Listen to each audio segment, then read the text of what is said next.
Ainda no tema da termoquímica, hoje a gente vai ver sobre energia de ligação.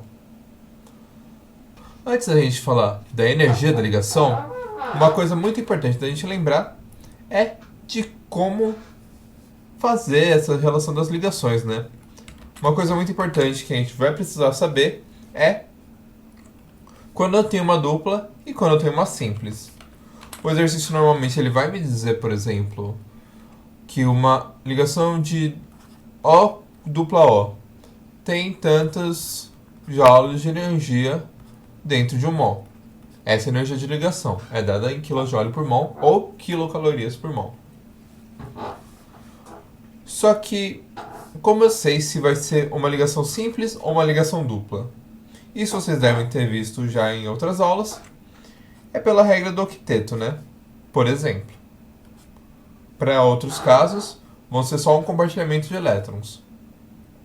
Mas aqui, por exemplo, eu tenho que o oxigênio ele tem 6 elétrons na sua camada de valência.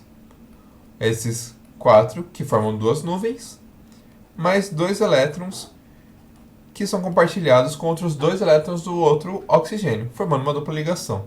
É muito importante a gente saber disso, então se você não lembra, revisa essa aula.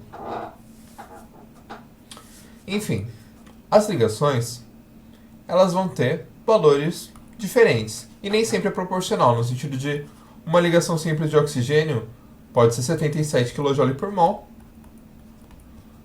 mas a sua ligação dupla não é necessariamente o dobro, né? Ela pode ser, por exemplo, 100 kJ por mol. Esses valores eu estou simplesmente dando valores aleatórios. Mas, como eu sei agora, que eu sei que essas ligações têm uma certa energia relacionadas a elas, como eu sei quando eu libero energia e quando eu absorvo energia, né? Primeiro, que para eu quebrar ligações, eu uso energia. Eu dou uma certa energia para eu conseguir romper essa ligação. E aí, quando a molécula, os átomos, eles formam ligações entre si, eles absorvem energia.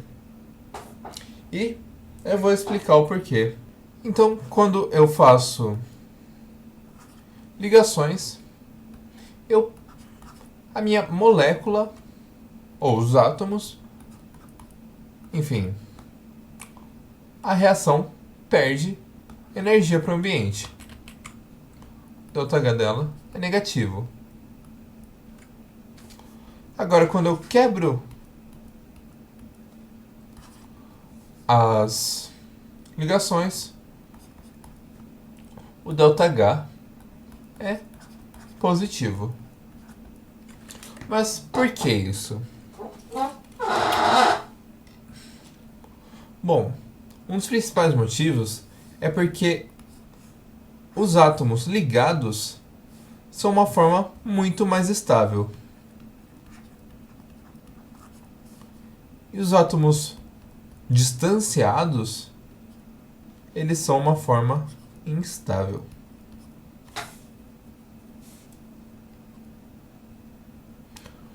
Aqui eu peguei uma tabela da distância entre os núcleos dos átomos e a energia potencial deles. Como vocês podem ver aqui, a energia potencial ela é mínima quando os átomos estão ligados. E ela vai crescendo conforme eles vão se aproximando, porque em algum momento eles começam a repelir a carga nuclear um do outro, né, que as cargas nucleares são positivas, então elas começam a se repelir. E quando elas estão muito distantes, os elétrons de uma começam a atrair o núcleo da outra. E aí você tem uma força muito forte de atração. Então, o confortável não é nem muito distante, nem muito próximo. Existe uma distância ideal, que é quando eu digo que os meus átomos estão ligados. E justamente por ser mais estável, quando eu venho daqui, eu tenho mais energia potencial do que aqui. Aqui eu estou aqui, né? Onde os meus átomos eles não estão ligados. E aí eu desço para cá. A minha energia potencial, ela vai deixando de ser energia potencial para virar outra coisa, né? A energia ela simplesmente não se perde. Se ela vira a ligação, quando ela vai vindo para cá, a energia potencial ela se torna o calor que é liberado por essa ligação. No caso aqui, por exemplo, menos 100 kJ. Eu escrevo menos 100 kJ porque justamente essa ligação está liberando a energia. Do mesmo jeito que se eu vim daqui onde eu tenho ligação e começar a subir para cá, eu vou estar acumulando energia potencial. E essa energia potencial, ela é da molécula, ou é daquela ligação.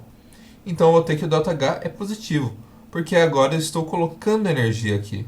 Energia para manter os átomos separados, porque a tendência é eles ficarem pertinhos um do outro, mas nem tão perto, só pertinho o suficiente. Então uma coisa importante de se notar é que as ligações dos lados dos reagentes elas vão ser quebradas para formar as ligações dos produtos. Se elas vão ser quebradas, ou seja, eu vou pegar ligações que existem e vou afastar elas, eu vou colocar um trabalho para eu conseguir romper essas ligações. Então todas as ligações aqui elas vão apresentar um valor positivo. O ΔH desse lado ele vai ser um positivo. E aí, todas as moléculas sendo formadas desse lado, todas as ligações sendo formadas deste lado, vão representar um ΔH negativo. Uma vez que quando elas estão afastadas elas encontram, elas transformam aquela energia potencial em um calor que ela libera. E aí, eu vou ter que o ΔH dessa reação vai depender justamente do que é maior do que é menor. Se são as energias do lado dos reagentes ou as energias dos lados dos produtos. A gente vai fazer um exemplo agora só para fixar isso. Agora aqui eu peguei valores aproximados de cada energia de ligação. Sendo que a energia de ligação por si é negativa, né? Como eu disse, quando eu formo ligações, eu recebo energia de volta desses átomos que estão se ligando. Porque, de novo, a molécula é a forma mais estável para eles. E aí eu tenho ali que uma ligação de hidrogênio com carbono é igual a 410 kJ/mol. Lembrando que se essa ligação está sendo destruída, ela está sendo rompida, eu estou ganhando energia no sistema. Ou seja, aqui é mais 410. E eu tenho 4 dessas ligações de C com H. Então, é esse mais 410 vezes 4. E eu tenho duas dupla O. De novo, se elas estão sendo quebradas, eu estou recebendo energia para o sistema. Mais 500 kJ. Isso porque são duas ligações, então vezes 2. E aí, eu vou estar formando ligações agora. Como vocês podem ver, eu estou formando duas de C dupla O.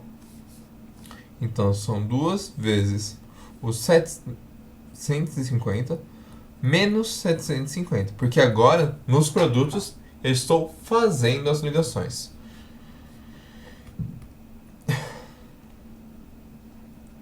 E mais 4 ligações H e O.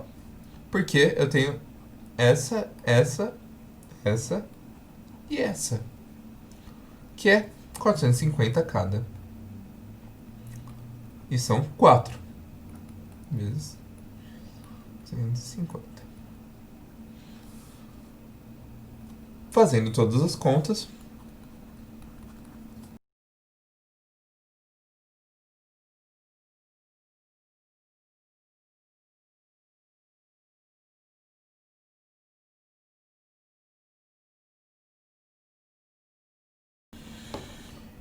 eu vou ter que a energia que eu usei para quebrar os reagentes é 2.640 joule.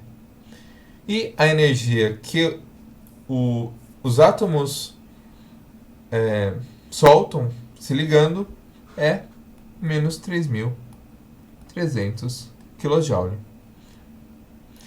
Isso, se eu fizer essa continha aqui, vai dar 660 kJ por mol.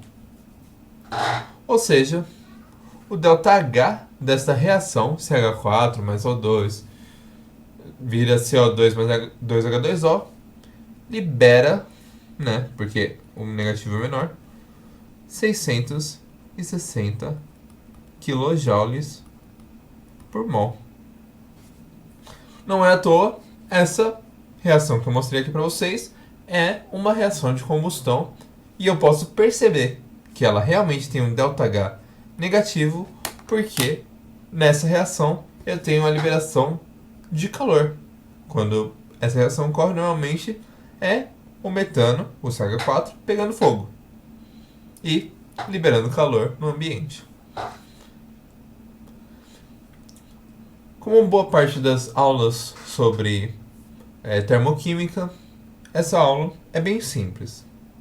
Eu dei um pouco mais de teoria para que a gente pudesse aprofundar e entender o que realmente está acontecendo.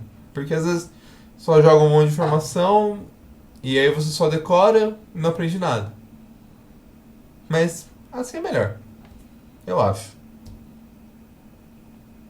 E, para a segunda parte da aula, a gente vai fazer uns exercíciozinhos para fixar as coisas.